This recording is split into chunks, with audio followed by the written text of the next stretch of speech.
আমার আজকে মনে হচ্ছে সত্যি যদি না আসতাম জীবনে বড় লস হয়ে যেত।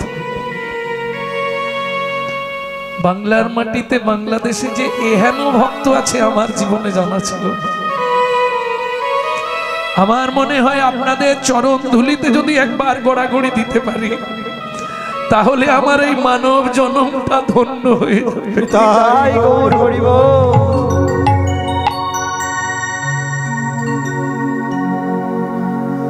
কারণ আমার বাড়িতে যেদিন উনি গেলেন রাত্রির 12টার সময় ঢুকেছেন,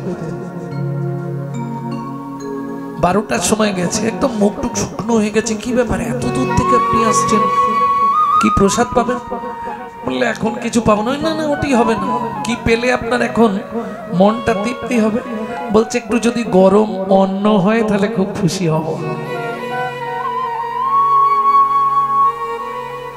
অন্ন প্রসাদ পেলে বহু কথা হলো, তখন মোটামুটি ঠিক হলো যে যাব। বহু মানুষ জীবনে দেখলাম যিনি আমাদেরকে এখানে এনেছেন, এই যে দাদা, মানুষের সঙ্গে মনে হয় না তুলনা করা যাবে না। আমার এটা ধারণা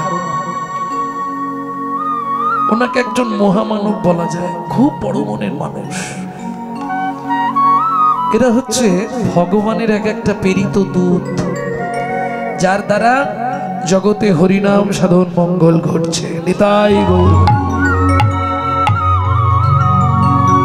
তাহলে আপনাদের প্রতি হলো, উনি কীর্তন করালেন, আপনারা শুনে আনন্দ পেলেন, আর আমাদের প্রতিও কৃপা হলো। কি কৃপা? ভক্ত পদরজ প্রাপ্তি ঘটলো। নিতাই গৌর হরি। বড় দান পৃথিবীতে, অন্নদান, বস্ত্রদান,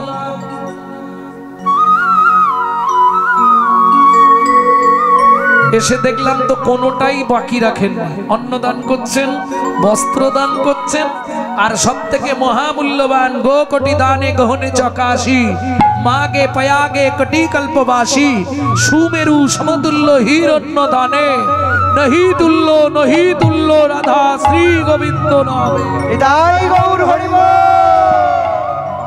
সমস্ত ভক্তদের সেই নামও তিনি দান করে দিলেন।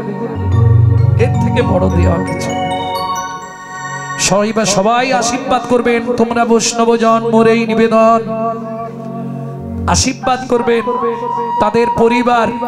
তাদের পরিবার বর্গ যেন সুখে শান্তিতে কৃষ্ণের সংসার করতে পারে। নিতাই গৌর।